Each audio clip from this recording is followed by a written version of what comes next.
It's Wednesday, March 26th. This is an end of the day SPY recap, and today the SPY on the daily chart had a two down red day that hit its target after having a two down day below yesterday's close, hit the low of Monday, and then kind of settled into the gap a little bit and closed strongly red.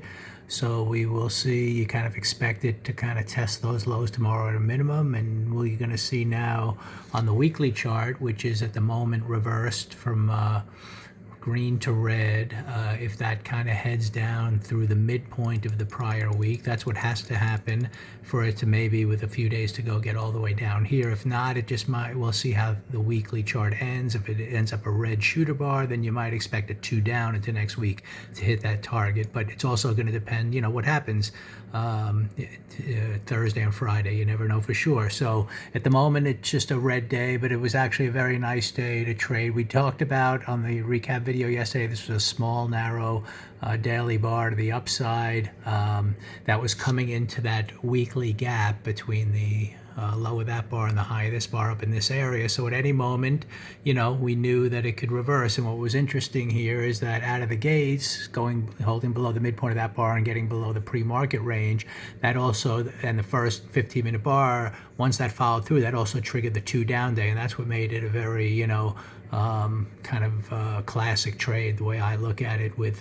intraday structure aligning with kind of the daily signal. So if you look at it here, the pre-market range between the blue lines, first bar kind of moved up, but didn't really took out the high, the stops there, didn't follow through on bar one. Then on bar two came all the way down and took out the daily low of yesterday and the pre-market low. So there's your good sell right in there. If you wanted to sell it aggressively as it was kind of breaking below bar one, just anticipating you'd attempt to go down there, you could have done that. But either way, at that point, it just paused, and it really never, it was just a trend day down, because once you had the two down day, you knew that the gap was a target in here in the very short run.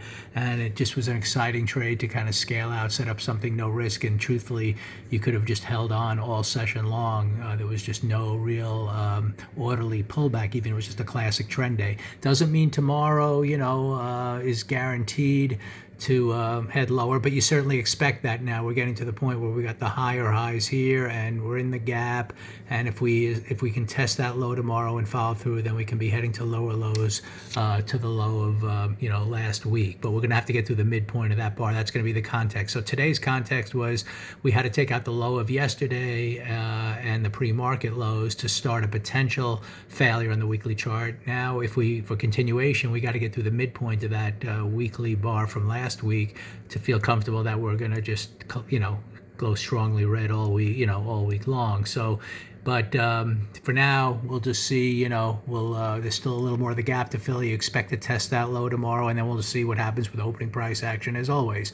So again, very clear day to play the downside. We were kind of anticipating, I've been talking about ever since this big downward move, likelihood we might want to test these lows. We might get a 1, 2, 3 pullback into that imaginary trend line, and it was just after a small day yesterday. Not surprising at all that this happened. You don't know for sure, but it was certainly within the radar, on the radar that it could happen. And then once opening price action really confirmed it, you go with the trade, and obviously it was one of the better trades, to the downside. So we will expect follow through lower tomorrow.